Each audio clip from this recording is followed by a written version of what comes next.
Hey everybody, what's going on? Welcome to another Bad Call, the podcast that proves the refs aren't the only ones who get it wrong. I'm JD, and with me as always is big brother Justin.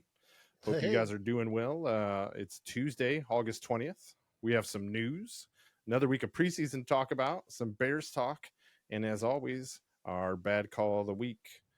Before we get started on that, though, don't forget to hit that like and subscribe button. That way you can make sure you catch our next episode, and it's a free way to help the channel out, so we really appreciate that.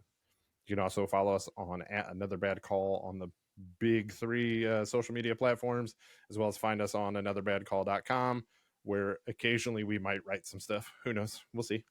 But outside of that, Justin, you good? You ready to get rolling on some news here? I'm good. I'm ready to talk some football. You know, it's a middle of the preseason here. Things are a little bit stale, but we got some news that we can talk about, and there's other stuff going on that I just don't really want to think about right now. So let's talk some football. Yeah, we'll leave your family life out of it for right now. Nothing terrible has happened. It's all good. Yeah. Just life happening, right? Life That's happening. right. Getting old. Yeah, I don't. All right, let's go through some quick hitters on this news and notes, and then I've got a couple that I think we can discuss a little bit. Real quick, Stephon Gilmore signs with the Vikings. It's NFC North news, so that's something. We'll see how much he's got left in it. Jaden Daniels has been named the starter for Week 1. It was expected, but it's finally official. Sure. Speaking of rookie QB starting, according to a story by Grant Gordon on NFL.com, New England head coach Gerard Mayo doesn't know who's going to start Week 1. It was anticipated kind of there'd be Jacoby Brissett and Drake May would come along a little bit. But he's not really sure. He's been happy with what May's been doing. Keeping in the QB realm, Justin Herbert is set to resume practicing, which is good after dealing with some plantar fasciitis.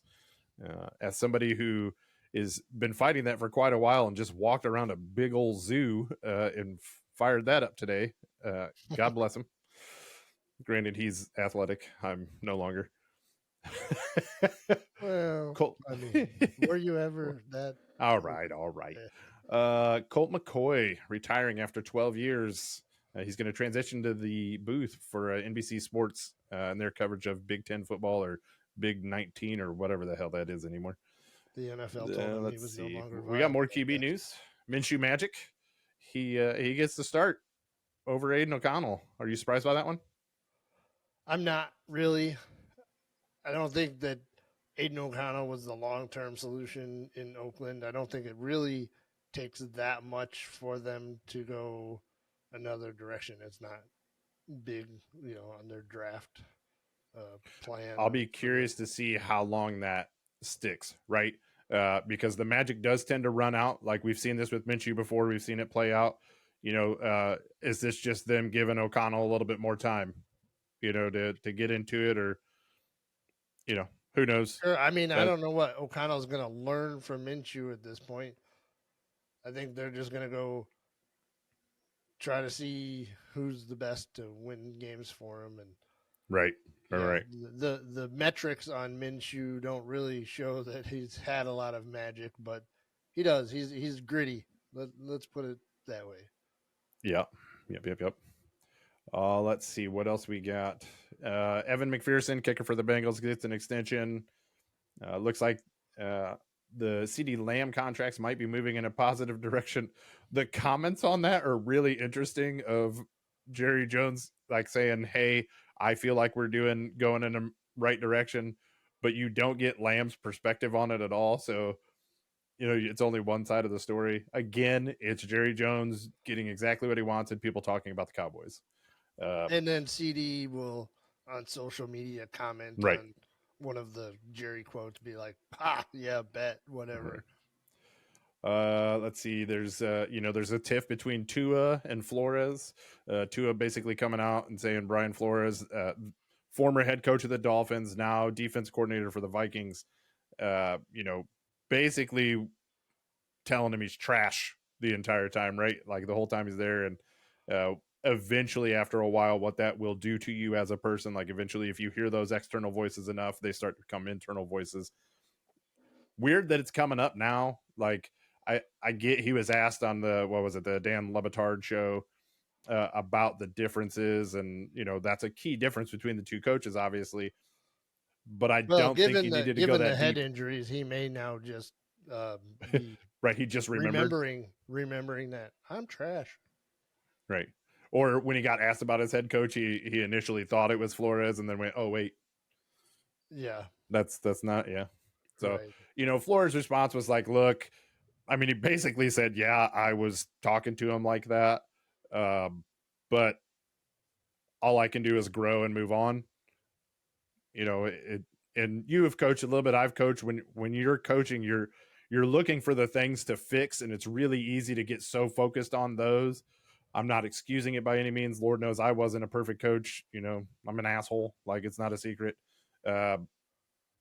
So, you got to grow up. You got to move on at some point. And I'm a proponent of if you're doing things to take the fun out of the game, you're not positively impacting what is going on. Yep. Now, I've never coached at a college level or a professional level, so those things are a little bit different. However, I think you want to keep your players in a good, positive mindset to keep them at their best. Yeah. Especially with everything that's been coming out with mental health of athletes and all that over the last couple of years. That's kind of a big story. I'll be really curious. He took the podium today, Brian Flores did, and he had two players, go up there with him. I mean, he didn't do it. They insisted on going with him as like a show of support. I'll be curious to see how many more of these types of stories we hear, whether it be about Flores or for somebody else. And, football is unique to, it's different from, I coached gymnastics for 20 plus years. It's entirely different. You approach things in a very much different way of what you can say, that sort of thing. So there's that real fine line of, are you being a hard-nosed football coach or are you just being a dick? So, yeah, no, that for sure. And don't get me wrong, I'll get after players, I'll make corrections, but never would I ever make it personal or degrading. Yep. All right. Well, two more quick news notes before we move on here. Matthew Judon gets traded to Atlanta, and then they also signed Justin Simmons. So that to me, Atlanta's saying, look, we're all in right now. Like we're going. We realize that we need to address some things, and they did it. But we talked before, their defense wasn't the issue last year, right? So hopefully these moves are stronger. I mean, Justin Simmons and Matthew Judon, they're both in their 30s, if I'm not mistaken. I did find it interesting though. So Judon gets traded for a 3rd round pick. I know the Bears, they were looking or whatever. Judon's not pushing for a new contract. I expected that would be part of it, but he came out and said, look, this organization doesn't know me as a player. They don't know me as a man. They don't owe me anything. So I'm going to go out and show them who I am, show them, my work ethic, and then I'm going to earn it. I found that rather refreshing. Hassan Reddick? Is that right? It might have sounded that way. It's just, that's not something you hear very often anymore in today's world. And look, he's a Patriot. It's no secret. The Patriots are one of those teams I just don't care for. So I didn't really pay a whole lot of attention to him, but I respect the hell out of that. Like, look, I'm coming to a new organization and they owe me nothing. And I have to go earn it. I love it. A little interesting that the reports today were saying that he was given the choice of Falcons or Bears and he chose Falcons. So that is interesting. Little interesting. However, you're looking at the NFC South versus the NFC North, and the Falcons definitely have a more direct path to winning that division. Yep. So that's exactly what I was going to say, is that the path to the playoffs is a lot easier in the South than it is in the North. Yep. All right. The other bit of news that I want to touch on, unless you got anything else on the Judon thing. No. All right. Some YouTube TV stuff in NFL. So it looks like they're going to be working in conjunction with it's Yahoo and NFL.com, I believe, right, for their fantasy, so that you can tie your fantasy stats to the games and be able to track some stuff. I haven't dug deep into the details of what all that's going to be. This isn't a new thing, and I think it is new for having Yahoo. You used to be able to add in your NFL.com teams to that sort of thing and go along with stats. But I think it's awesome. It's just a great way to keep integrating. And if you can have your team up on the side of the TV while you're watching, you don't have to pull up your phone or anything like that. That's awesome. So long as they don't start showing my bets on screen, I think I'm all right. Well, yeah, when you're trying to hide them, that's not helpful. Yeah. It won't be long before DraftKings has their own ticker. It'll be like, your bets. And it'll be like, oh, nope, I'm just down here watching ice skating, honey. Nope, you see nothing. The other thing, so they came out with their multi-view last year for their Sunday ticket, but you could not customize anything. These were the games they put together. Looks like this year they're going to make it so you can basically pick any of them, including Red Zone. The exception being when you're watching a local game, your ability to add in other games will be a little bit more restrictive. Okay. But being able to pick, like for me last year, because of fantasy and stuff, like I had I really wanted to watch the Chargers games. I could never add them in along with the Bears in my Red Zone. It never happened. Yeah. So this year, hopefully that's something we can add in. No, it's definitely something I'm looking forward to, especially since the NFL refuses to balance the games between the morning window and the afternoon window. They'll put 8 games in the morning and then 3 in the afternoon. So that can be pretty. And of those 3, usually only one of them's worth like having on at all. Yeah.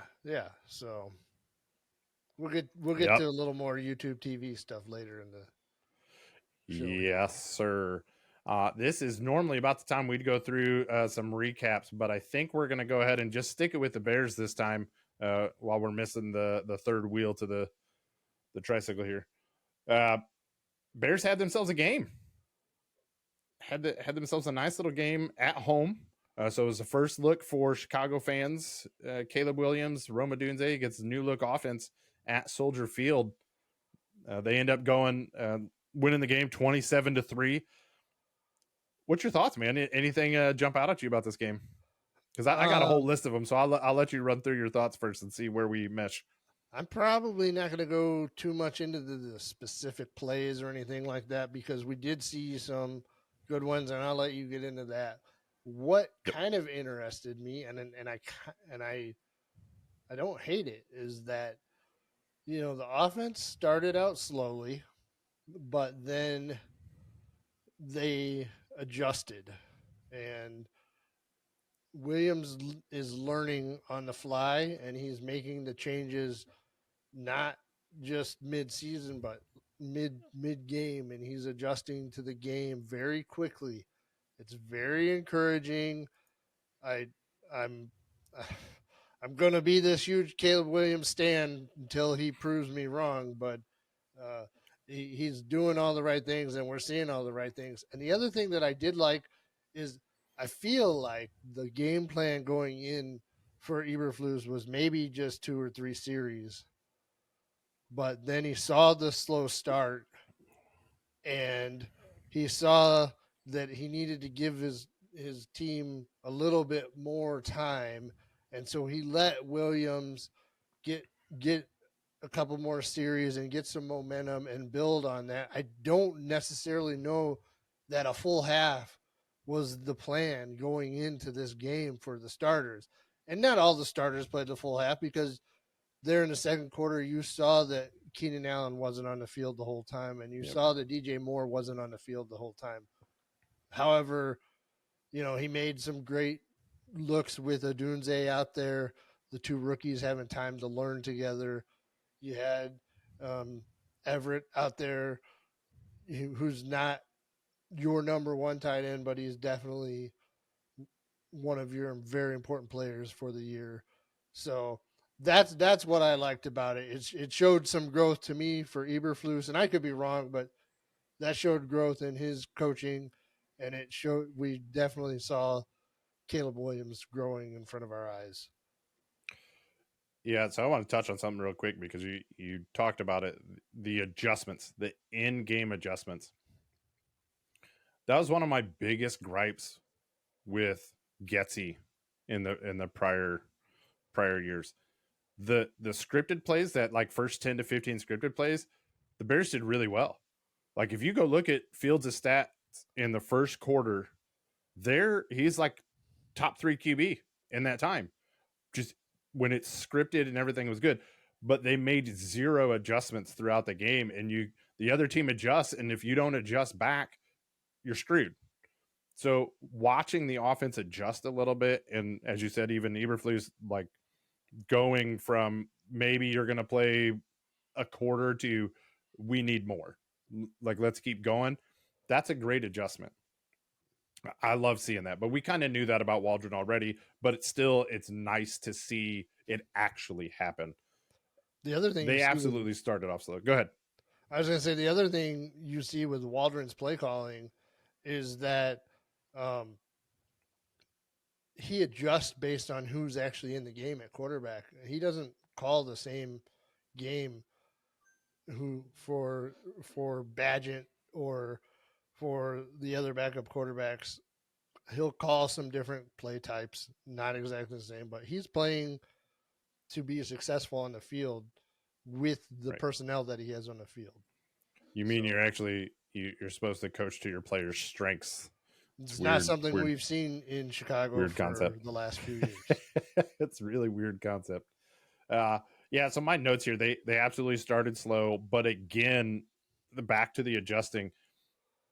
Williams did not look good for that first, we'll call it quarter. I think we were messaging going, okay, this is, and in a way, I loved it because it's that reminder of there's all these expectations of him, but he is a rookie. We're going to have those struggle points. It's going to happen, and we have to be prepared for it mentally, emotionally, whatever. Like it's just going to happen. So we got to be ready.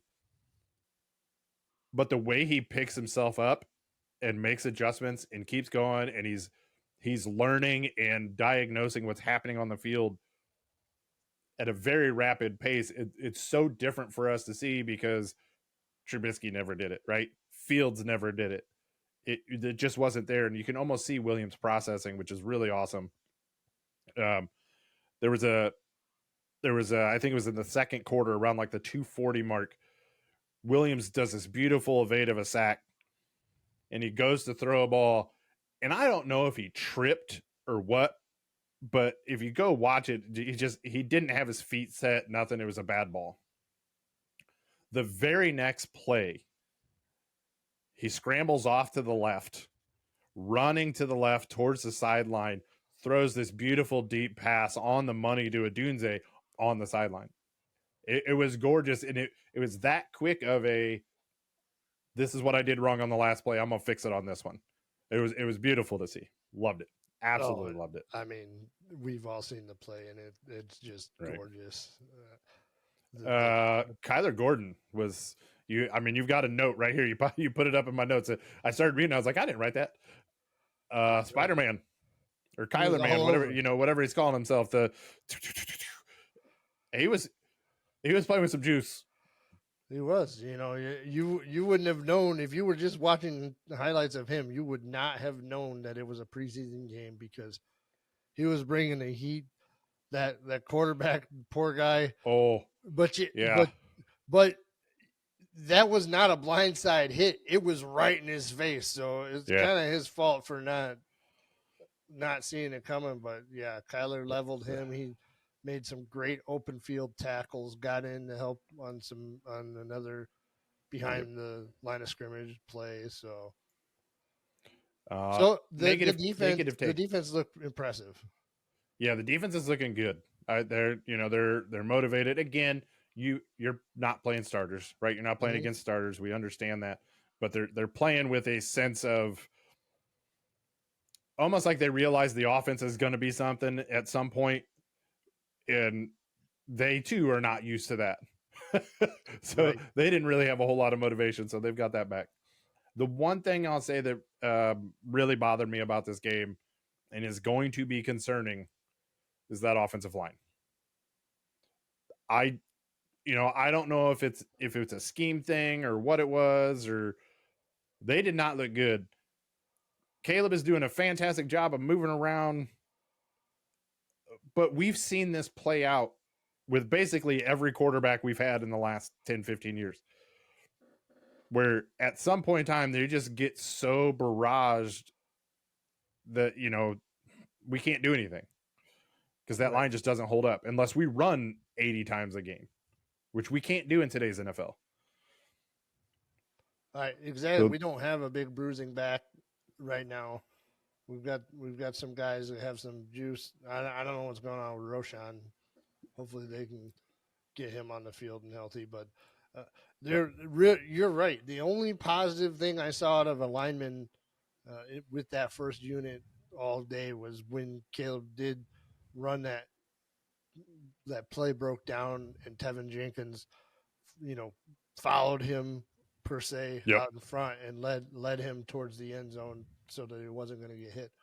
But beyond that, they were not creating a pocket for him. And as exciting as the plays are where he can extend a play and roll out and escape the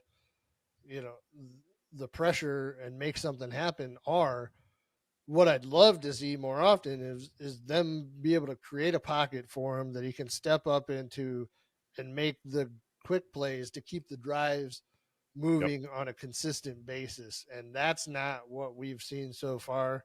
I'm hoping it's due to lack of reps for the whole unit together thus far in preseason, because they've all been dinged up with the exception of Braxton, maybe.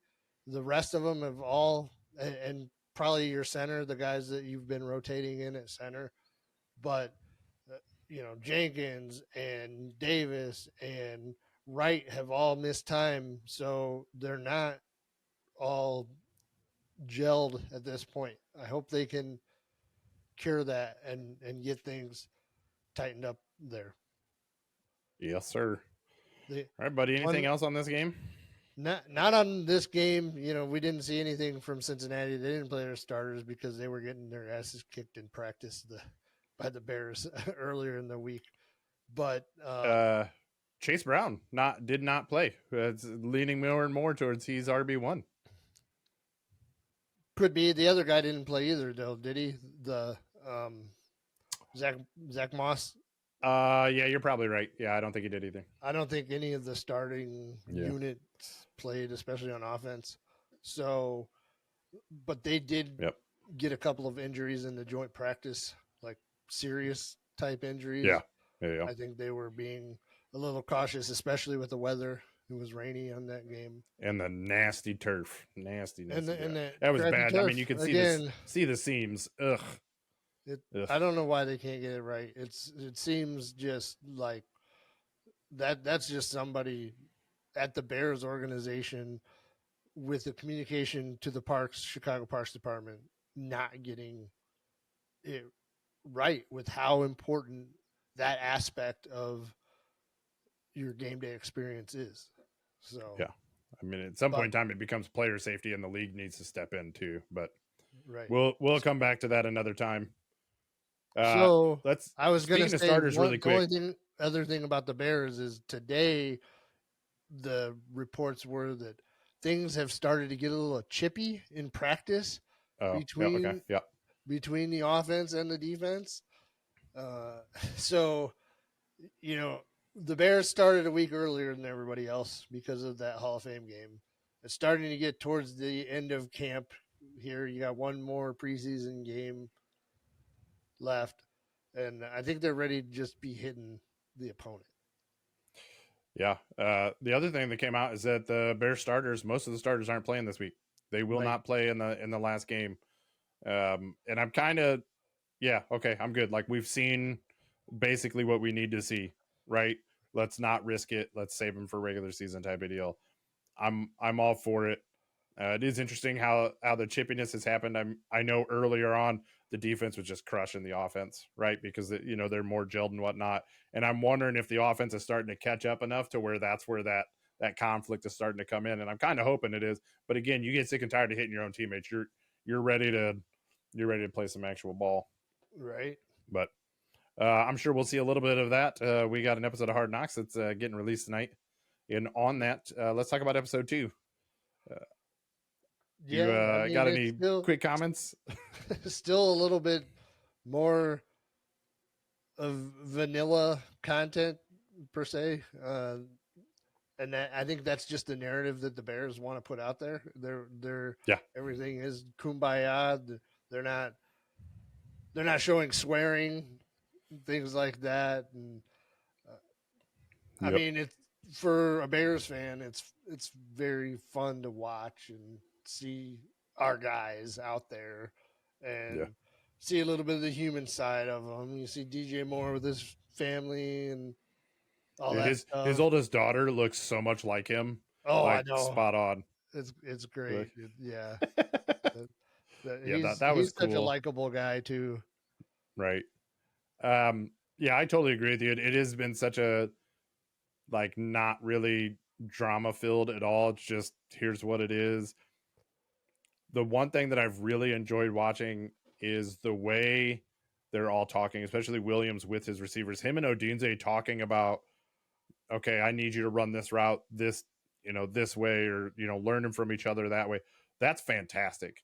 I love hearing that part of it because as somebody that never played competitive football, hearing those types of things, it goes, oh wow, they're looking at things from all these different angles that I, as a I'm not gonna say casual fan, but I don't even think about. I just go, oh, he should have been here, and that's where the ball should have been.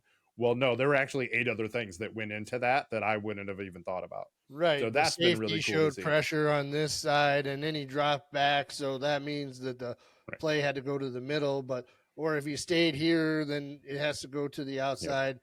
All those things that goes into the quarterback reading, and then the nonverbal communications that the quarterback and the receivers have to have on those plays is pretty incredible. And then being able to watch that last week and then see how that's translating into the connection that Williams and Odunze had in this last game was really, really cool. Right. So I'm hoping for more of that because that part's enjoyable. Yeah, that part's really enjoyable. We need maybe a little bit of Tory Taylor because that dude's a interesting guy, dude, and he's a weapon. He is a weapon. I think that people might have turned their head up when they heard that they were drafting a punter in the 4th round, but Tory Taylor is going to be a weapon. He's already his net average in the preseason is more than anybody in the regular season last year, and it's more than 10 yards further than the Bears punter from last year. Yeah, and accurate as all get out too, just for insane. Sure. I'd love to see a little bit more about Austin Booker too. He's playing. Yeah. Even when he's not getting the sack. You can see he's playing. I'll be curious to see how he is running against ones, right? But looks like we might have gotten something there. Well, I'm sure that you and I are both going to run off after this and try to catch the new one for this week. Yeah, I'm finna trying to get this done so we can go watch that. Yeah. I hear you. It's been a busy All right. week. Well, how about we get into them bad calls of the week? Sounds good. All righty. All right. My bad call of the week. Oh, snap. I snuck it in there. Hey. It's all good. I have my bad call of the week, and then I got a little something extra. But my bad call of the week, we were talking about it a little bit, YouTube TV. And I can't pin this on YouTube TV. This is on the NFL. It came out this week. Sunday Ticket is available in the Apple App Store for $680. And what? I'm like, what are you talking about? I paid $290, and that's the early bird special. Right. The $100 off because I paid for it in May or something like that. 5 months of YouTube TV is $83. That comes out to $415 plus the $290 that I paid just comes out to just over $700. But you're telling me, I could just pay for the Sunday Ticket on Apple and have it for $680. What extra is that giving me? That's right. not this This is the NFL just absolutely raping their fans. And I'm about fed up with it. I love the NFL. I love watching football. But then when you think about the exclusive games on other platforms that you don't get when you pay for the Sunday ticket, you have every Thursday night on Amazon Prime. You have a game on Netflix this year. You have a premium game on Apple TV. You have a premium game on Peacock, and you have a premium game on ESPN Plus. None of those come in on YouTube TV Sunday ticket or the Sunday ticket that you're going to buy through Apple. So at this point, it's almost not even worth buying that Sunday ticket if you got to have all these other services to be able to watch all of the games anyway. So, you know, my bad call of the week is the NFL. Quit trying to suck all of the money out of your fans' pockets. It's just getting to be ridiculous. Your billions of dollars have piled up enough. Enough is enough. Couldn't agree more. Yeah, that's mind-boggling. $680 and that's all you get. Nothing else with it. It's absurd. All right, buddy. So my bad call, along with all the other quarterback news that we had. Starters not expected to play a lot in these last preseason game. The Falcons have come out and said that Michael Penix Jr. will not play in yet another preseason game. So he did not play this last week. And so he played in the first one. He's not playing in week 2. He's not playing in week 3 of preseason. If he's not your starter, why is he not out there getting valuable reps? Like the expectation when you drafted him, because you just paid Kirk Cousins, was he's going to sit for a year, most likely, maybe 2, and then he'll be your QB of the future. That's the idea. That's the goal. Every rep that he can get in game is extremely valuable. So why play him in only one preseason game? Now, Raheem Morris come out and said, hey, we've seen enough of him. We know what he is. Seen enough of him for what? What is your plan with him at that point in time? Is it possible that we see some split, right? We see some, QB by committee, if you will, right? We see some packages where it's for Penix and some packages for cut. This just doesn't make sense to me. You drafted Penix at what, number 8 overall? Thank you, by the way, because the Bears get Odunze at that point in time. But then you're going to say, not only are you not going to start this year because we just paid Kirk Cousins a ton of money, I've seen what I need to see. You're not getting any more practice reps. If I'm a Falcons fan, I am confused and furious as all get out. I will say this, though. Ryan Pace gets promoted within the Falcons organization to VP of Football Operations and Player Personnel. Obviously not a GM decision, a head coach decision. We had our dealings with Ryan Pace as Chicago fans. 2 words, Mitch Trubisky. This is starting to feel like this guy just does not understand quarterbacks. And I don't get it. I think as a Falcons organization, this is a bad call. To bench your QB of the future for 2 preseason games where he can be getting valuable reps, unless you are planning on doing something absurd and he's going to end up with valuable reps during the season. I can't disagree with you on the fact that he at least needed to be in one of these games getting reps. My question is should we be concerned about the health of Kirk Cousins at this point? Is he ready to start the season? His Achilles thing wasn't at the beginning of the year like Aaron Rodgers. It was mid to late year. It was in the second half of the year. So maybe he's not ready to go. I don't know. It's a good I haven't point. been getting that kind of. It's a great point. I haven't heard a lot about it, but I know there's a bad call of the week, so we're gonna get into it. We can talk about this next week, but it makes you start wondering if that is the case and Penix goes out and plays well. What do you do with Kirk Cousins now? Like, you've really put yourself in a pickle. But I'm not the Falcons. I don't care. that was my bad call of the week. There you go. There you go. I got one little like bonus bad call, and this is All right. This one's gonna get likely to get me on the bad call of the week or bad call of the year at the end of the thing, because Oh boy, I'm seeing where the Bears are the most bet team to hit their under total of 8.5 in the NFL, and my mind is just exploding with that notion. I know I'm a meatball. I'm too close to the situation, but I'm looking at their schedule and I'm looking at what they have and how they're different than they were last year. And I'm ready to sign this team up for 12 wins, let alone barely getting over 8. I just can't. I'm going to put my money where my mouth is. I'm going to bet it. The only thing that is a little bit different by this, and this one really belongs in the Tales of a Degenerate, but we'll get back to that once the season starts. The only thing is I can't get that at even money, or like it's still minus 30, minus 130 over the 8.5. And you're minus somewhere around there, right? depending on Yeah, I got you. what you're looking. You're getting plus money to bet the under. I don't know how much money they've taken on it. It's kind of surprising if people are hammering that they're not at least adjusting the rates out, the odds out to be even there. But Right. That's all I got for this week. We got one more week of preseason games, and then we got a kind of a dead week before we get into that. So we'll ramp up here into the season.